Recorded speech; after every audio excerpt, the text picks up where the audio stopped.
Well, welcome back, folks, and look who we've got with us today. Pete from Ontario's back. You might recall probably 3 or 4 months ago now, Pete was with me for a day or so, and he has some projects we're going to be working on here. We're actually going to spend a better part of 2 days together this time. He's staying over with us for a couple of days. Pete's got with him, 3 projects, a swing arm, some bushings we're going to work on, got some powder coating of some parts, and these are all parts, by the way, for the SL70 that he has.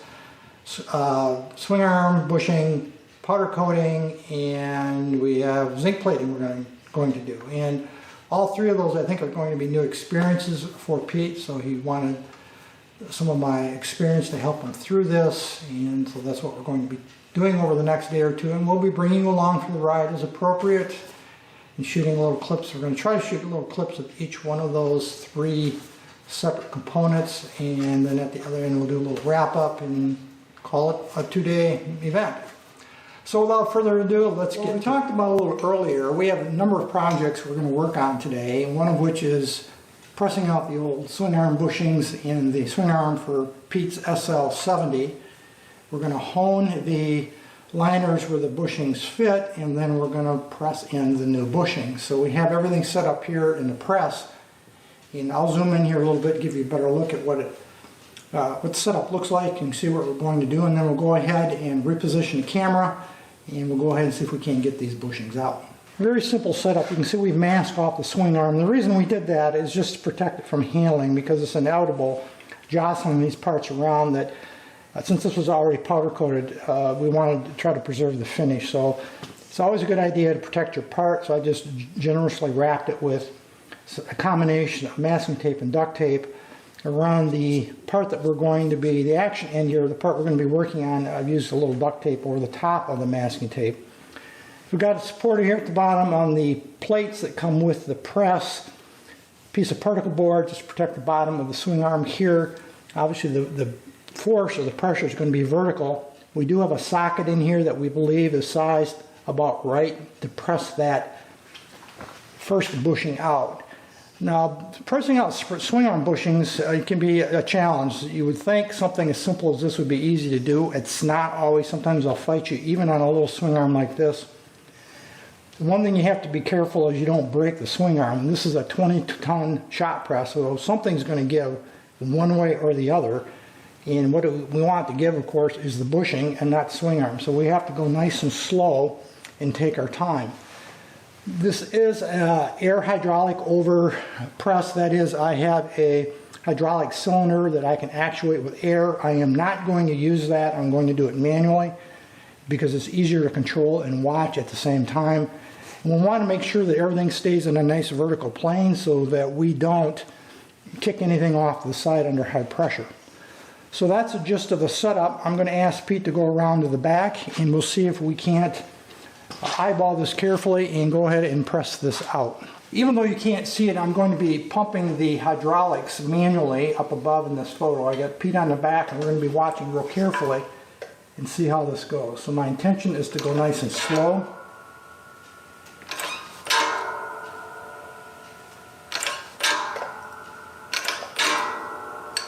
Starting to go down on an axis. That's sucker. Exactly what I was concerned about.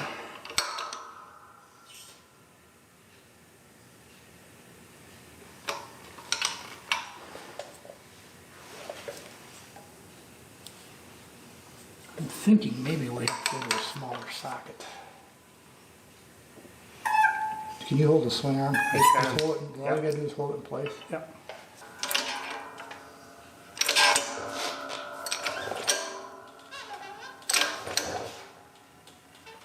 That's better. Okay, we're still. Let's go just a little further.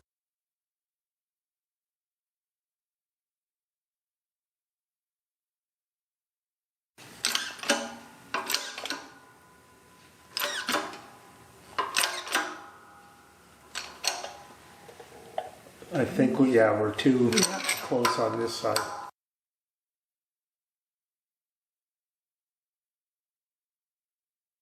Well, as things happen in the shop, we started out fixing the swing arm or trying to push the bushings out with the press. Unfortunately, things gave way, but not in a good way. We ended up finding there's a weak spot in the swing arm, right in this area here, and while pressing, this started to cave in and wrinkled the swing arm.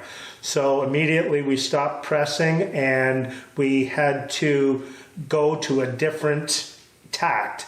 What we ended up trying was, once the bushings had been pushed out a little bit, we tried to use a drift to take them out, and one came out that way, but the other one wouldn't budge either. So we had to go to another tact, and using all thread and heat, we were able to extract the second bushing. Now this created a whole world of other problems. What happened was, where the weak spot in the swing arm was, we had to get the welder out and weld up the crease that it had made. And we had to first straighten it because it had splayed out. That is, yes, that was the other thing. Naturally, it had splayed out probably close to 2 inches. And we definitely had to get that back into alignment. So we went back to the press and pressed on the swing arm, got it realigned, and within specs, we actually had an SL70 here in the shop to be able to make measurements from. Then, as I was saying, we had to weld up all the weak areas and grind it down smooth again. It was quite extensive. There was quite a wrinkle in it, and it actually turned out very, very well.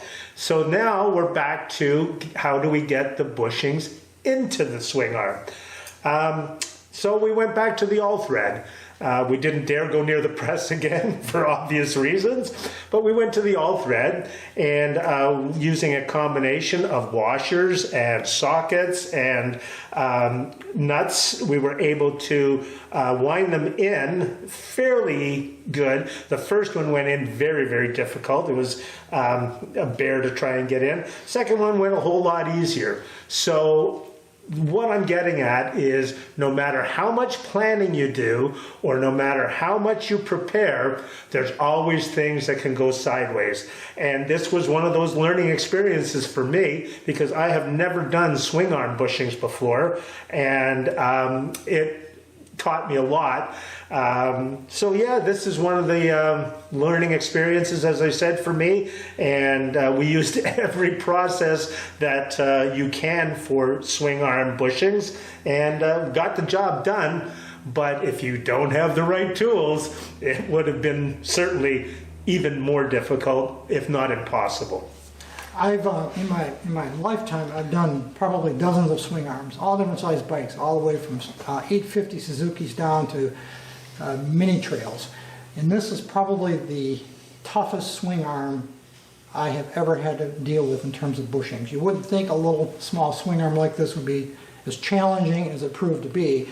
It was a tough one, and as Pete alluded to, we believe there's a weak spot here. It might have been corrosion, we don't know. But it actually just started to fold in on itself as soon as we put serious pressure on it, which that's where we had to stop, as Pete alluded to, and back up. The other thing that is going to happen now is Pete's going to have to refinish the swing arm, because we did damage the finish through welding and grinding and different work we had to do. The finish got damaged, even though we tried initially not to damage it. Inevitably, we could see it was going to happen once we had to weld. So he's going to have to now refinish the swing arm later on. So that was our experience with the swing arm. Didn't go the way we wanted to. We did get there in the end, but it took a good chunk of the day to get here. Even with 2 of us and all the tools that we have at our disposal, it still took a lot of work to get there. Yes, it did. We're now going to move on to powder coating. Pete has a number of parts that he wants to powder coat. We've got some high gloss black, which is going to be the majority of the parts. Then we're going to shift over and do a couple of silver pieces for him. We're not going to show all the powder coating of all the various parts, but what I am going to do is demonstrate the process of technique of powder coating for Pete. I'll get him started, and then I'm going to let him powder coat some of his own pieces, and we'll record bits and pieces of this. And here we have Pete powder coating his very first part. This happens to be the chain guard for his SL70 project, 1971 model. And I powder coated a couple parts before this, his battery box and the air cleaner canister, but this piece is a little bit easier for him to do as a first time powder coater, so we thought we'd start him on this. So he's laying down his powder right now. We have one part in the oven. The battery box is already out of the oven, and we have a couple more black to do, and then we're going to move on, change color, and go to silver. And here's Pete powder coating some silver parts. Obviously we switched over to what's called Simply Silver. It's a standard powder that I keep in the shop. It doesn't necessarily match any particular manufacturer, but it does match pretty well within reason, especially side covers, those kind of things. I've used it many times for those, but you had a couple little parts that you wanted silver on, so we just switched over, and that's what he's doing right now. He's got two pieces. This is the first of the two. Turn the part around and get better access to the back side.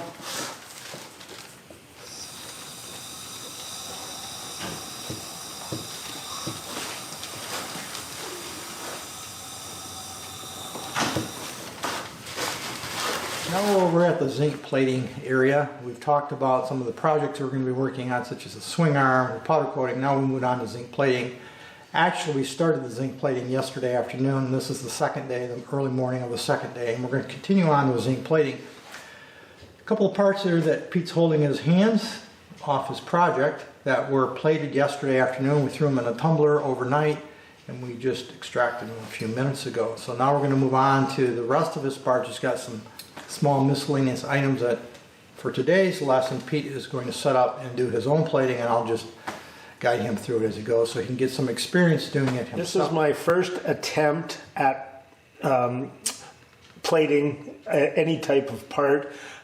We've processed these, we've cleaned them several times, we've had them dipped in the acetone. So this is how I've suspended the parts to go into the solution.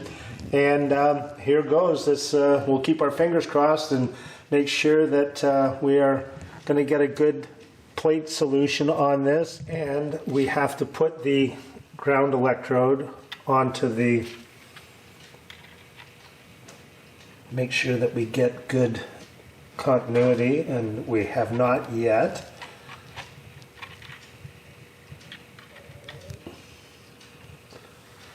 Okay, let's, I see what I've done wrong already. Wrong wire.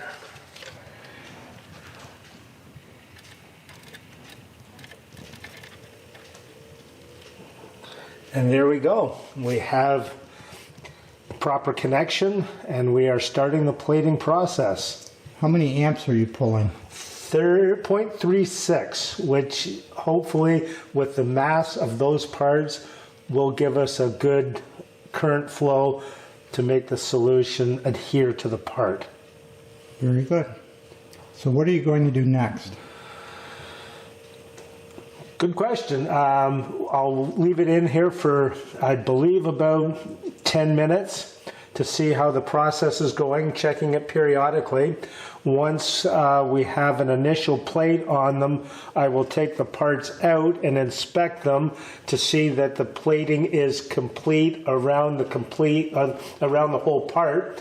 And if it has any spotting or place where the zinc is not adhering to the part, I will take it and clean it again with water and a scrubby or a brass brush to take off any of the contamination, and then re-submerge them into the solution and go for another 10 minutes, take them out and inspect them again, clean them off, put them back in the solution a third time for another 10 minutes, making sure that we're getting proper coverage with the zinc onto the parts. And after the third time, we'll clean them thoroughly, checking to make sure we're happy with the total coverage of the zinc on the part. If it may need one more time in the solution, we'll do that. Otherwise, they'll be cleaned off with water, and they would be ready to be tumbled if we so choose to do that process as well. The process I'm doing now is cleaning the part after it's come out of the plating tank, just to make sure that there are no blemishes, no corrosion, or any type of dirt, to make sure that we're getting a good coverage on the zinc plating. And you do this, as I say, probably 2 or 3 times during the process to make sure that you're getting great coverage. And it is a little bit labor intensive, a little bit more tedious than I ever thought it would be, but it certainly makes a difference in your quality of plating if you do these processes and the multiple dips into the solution. It just gives you better coverage and makes it for a much nicer job.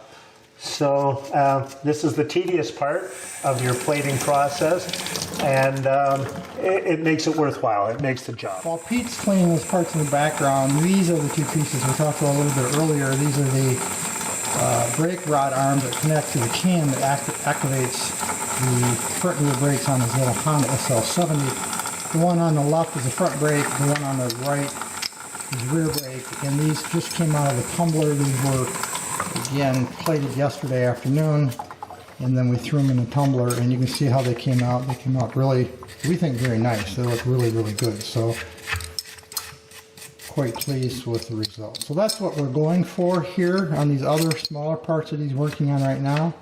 We won't, due to time constraints, be able to tumble them, but he will be able to hand polish them, and they should look really good when he's done. We have completed the zinc plating on all the parts that I had brought to have done, and it is quite remarkable how the process goes and how different the materials take zinc plating and the finished product when you tumble it as opposed to just hand polishing it. These pieces here are pieces that have been tumbled already, and they really bring out the shine in the zinc plating. So they turned out absolutely fabulous. They look pristine. They look like they're OEM parts. And believe me, they had lots of corrosion on them when I brought them to the workshop here. Now, if you look at these brake cams, although they're very shiny, they have not been polished yet. I'm sure they would come up to almost like a chrome finish once we throw them in the tumbler. And I think the best medium that we've found to tumble these types of parts is the crushed walnut shells. It's easy to work with, and it creates a nice finish on the parts. And this is the brake rod. Now, the brake rod had some other issues that we ran across. One of them, that is the stop for the spring, has actually been soldered on. It looks like a piece of brass that they put over, cone shape. So it didn't take the zinc plating the way that the rest of the steel rod did, and obviously this can't go into a tumbler to be polished, so I will take a little bit more time with a scrubby and do a little bit of polishing on it, but I'm very, very satisfied with the way things turned out, and especially for me personally, I have never done anything like this, so it was gratifying to see the transformation of the parts and the finished product. About at the end of our 2-day workshop experience. Pete has been with us again for the last couple of days. We've tried to share with you the gist of what we've been working on. Some of them went better than others. We struggled a little bit with the swing arm, and that threw us off pace a little bit, but we caught up and we got everything done I think that you wanted to get done, didn't you? Most definitely, yes. Everything that I had brought to work on, we completed the project. So it was quite the learning experience for me.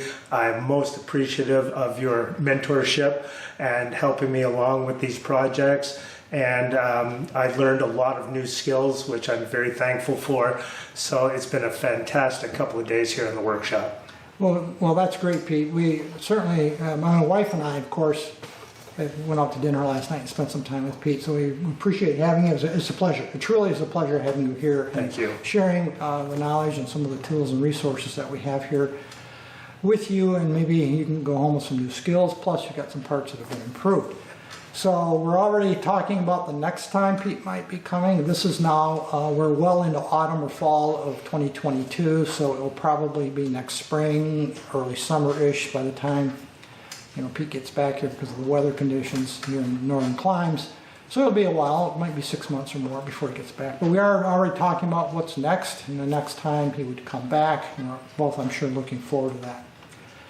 So that's going to be it for this video today, folks. Any issues, questions, thoughts, drop me a note. Otherwise, as usual, Thanks for watching.